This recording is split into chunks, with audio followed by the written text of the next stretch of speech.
Hey guys, in today's episode we're going to be comparing different tires. It would be between tire compounds, tire sizes, and everything else. Hi everybody. In today's episode, Stephen and I are going to be doing a Car. I'm going with the FT86 unequal 8.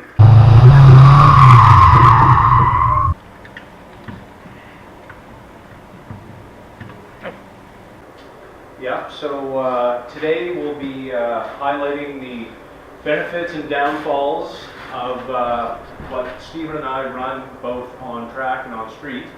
And if you want to come a little closer here, Stephen, we'll show everybody what we're working with today. So these here, the first wheel tire combination is going to be my competition wheel. It's a 17 by 9 with a 245/40/17 RE71R 200 tread wear compound competition tire. Here we have Stephen's competition wheels. Same tire on this wheel, however his wheel is a 17 by 8 and his tire is a 235/45/17 sizing. Next to that, our third wheel tire combination are my street wheels. They're also a 17 by 9. However, they have a 235/45/17, the same size as Stephen's competition tires. Then, very last, we have Stephen's street wheel tire combination. So this is also a 17 by 8 in a 245/40/17, same size as what I run in competition. The street tires are different manufacturers. The street tires I run are, like I mentioned, 235/45/17s offered by Michelin. They're Pilot Sport AS3s. And Stephen's street tires are Z-Line all-season tires. They both have the same tread wear rating and temperature ratings.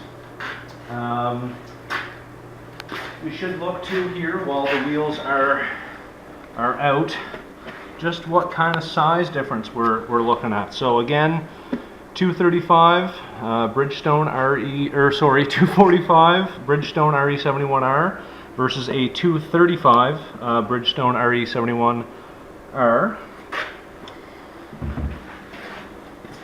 and a 245/40/17 on a 8-inch wheel and a 235 on a 9-inch wheel.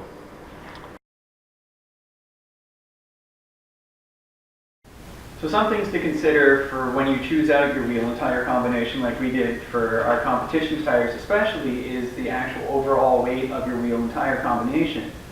What we're going to do right now is show you the weight of our wheels on the scale and see which ones are lighter, and we'll go from there. So first up, we're going to do my wheel and tire combination. So again, this is a 17 by 9 wheel made by Tire Rack Racing. It's their FF10. It's rated at somewhere around 18 pounds and a 245/40/17 RE71R tire. So what do we got for a weight here, Steve?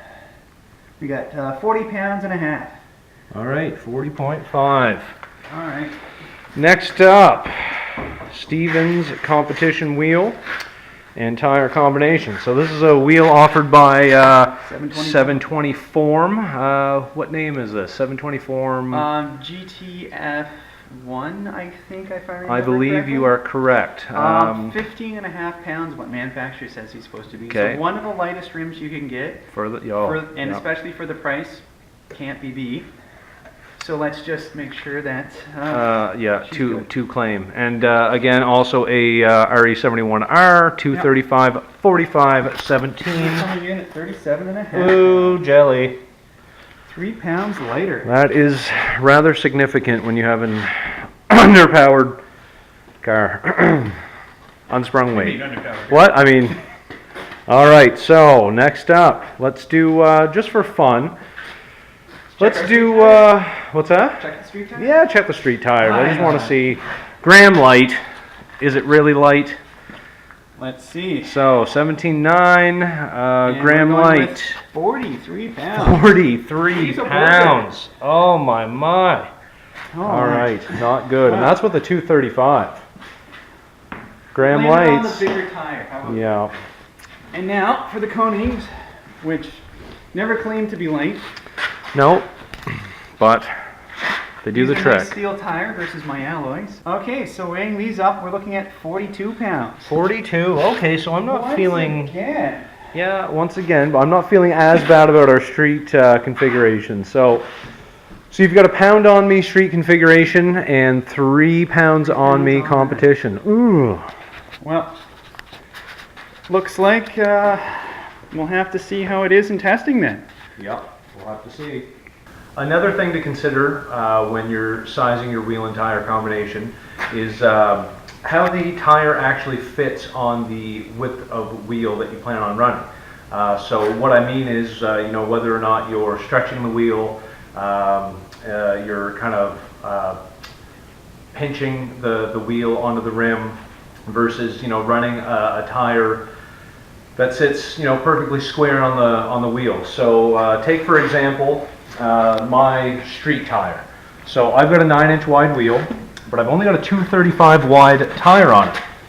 So I don't know how great this is going to come across on camera, but if you look real close, you can see how the sidewalls are kind of stretched in like this. Not real extreme, nothing hella flush, but they are, a little small for the wheel. Now this is the minimum suggested size tire you want to run on a 9-inch wheel, so that's where you're getting your stretch. What this does, it gives, in my opinion and others' opinions, I'm no scientist here, but it's a better feeling tire. You've got better feedback, you've got better turn-in response. It's just a sharper feeling tire when you run a little bit of a stretch. You're not going to have the same sort of lateral grip as a squared tire would have, or a pinched tire, but they do feel really, really nice. Now, talking about pinched tires, so this here is an 8-inch wide wheel, and it's got a 245 on it. So this is the other extreme to the stretch that we just saw on my street wheel, on Stephen's street wheel. And this here tire, the 245, is the widest tire recommended for an 8-inch wheel. So if you can see, the sidewalls kind of bow out. They're not parallel, they're not stretched in, they kind of bow out. So what that's going to do is, it does provide better lateral grip, we find. However, the feel isn't as sharp. It's a little on the mushy side. It takes a little getting used to, honestly, because you feel like you're almost too low of a tire pressure at times. If you get over it though, the tires do perform very well. And now just for a comparison's sake, both of these tires and wheels here have the proper spec tire. I shouldn't say proper, but the middle ground recommended, I guess, tire size. So again, a 17 by 9-inch wide wheel with a 245, and an 8-inch wide wheel with a 235. And as you can see, the sidewalls are quite parallel.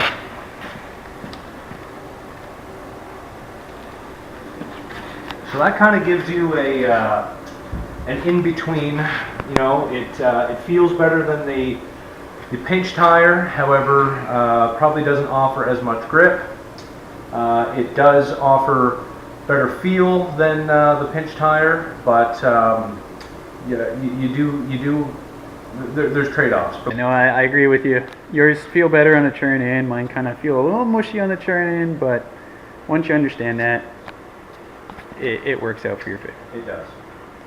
Another thing to consider is the overall diameter of your tire. We measured Andrew's. His 9-inch 245 on 40 aspect ratio is running at a height of 23.5 inches, while mine on the 235/45 And the 8-inch trim is running at 1 inch higher at a 24 and a half, inch. yeah. One thing for that is if you end up with a shorter tire, an overall smaller diameter, it helps with your acceleration more. While a taller tire helps you with more top end speed.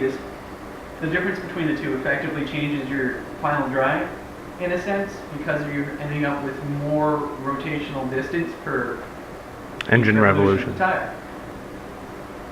Another thing would be, because the autocross are doing, Andrew should be able to pick up speed more rapidly than me, but I'll be able to stay in my gear a little bit longer, so I won't have to say switch from second to third in places where I can just gain a little bit more of an edge.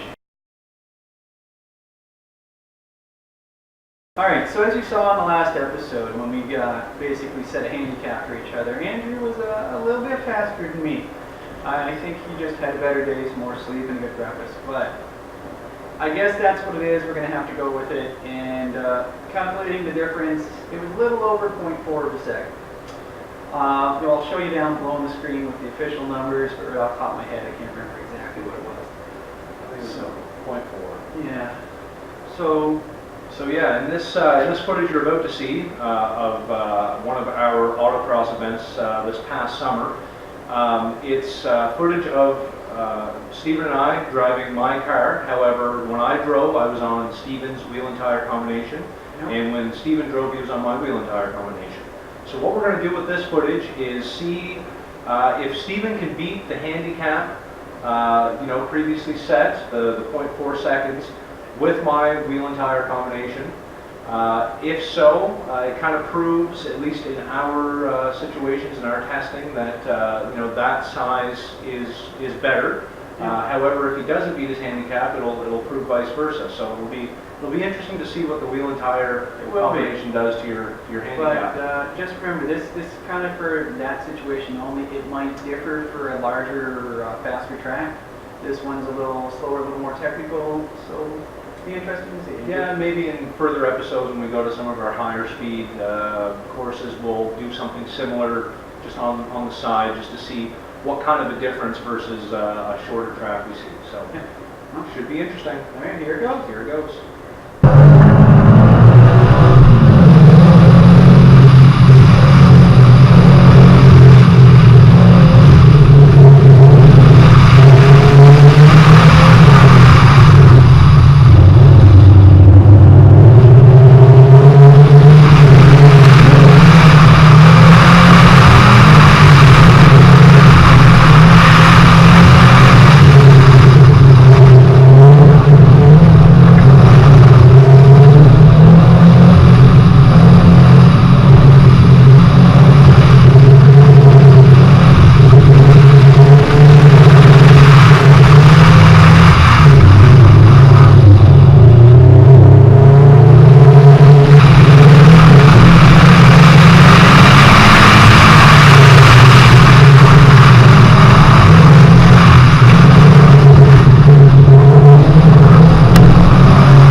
As we just saw, that Andrew ran a little bit faster than me.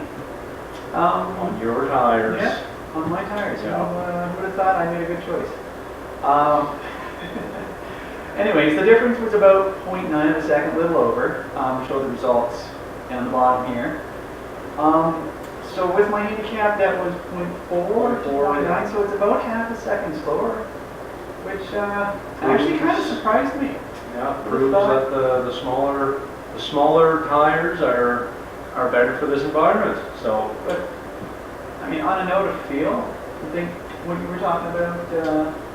yeah, I did much more enjoy the driving of my car with Stephen's, I guess, taller but more narrow tires. It was a lot easier to maneuver. A lot more neutral feeling. You didn't really have to force it to rotate as I've, become accustomed to on my 245s. There seemed to be just a little bit more wiggle room the whole car Yeah, around. because what I was finding with yours, you have force it, which means if you were just a little too much on the throttle, you were just jerking around. Well, when I drive mine on my tire, I find it's a little more progressive, so it's a lot easier to predict. So I don't know, maybe somebody who's got a lot more skill than us, somebody might see later on in the series, should have no problem with it because, you know, talent plays a big part of this. As And we've come to find out, yeah, yes. you know, we did okay, but we're not the best, right? Yeah. So that concludes our findings for this part of the video. Yeah. And I think There'll be more testing to next come. episode, we were looking at the difference between adding sway bars and a camber bolt versus going with coilovers. Seeing how that goes, because the main thing with that, I guess, is controlling body motion. But we'll see that next episode. So, thanks you guys for watching again, and don't forget, like, subscribe, share, check out our first video if you haven't seen that one either. We'll link that in the description, and until next time, guys. See ya. Later. In 5, 4, 3 of your wheel and tire combination. What we're gonna do? Steven? 40 pan. Oop, good job. Oh. All right, so we'll put that on now, and we've got 42.5 pounds. Oh, which is I think 2 I'm pounds more than more it was than what it last time. was. Yay. Okay, should we start this again? Nope, nope. Just No? keep going. Okay. Editing. Remember, editing is the thing. All right, let's try this. Nope, son of a bitch. All right, let's put the tire on, and let's. Yup. Hello, camera.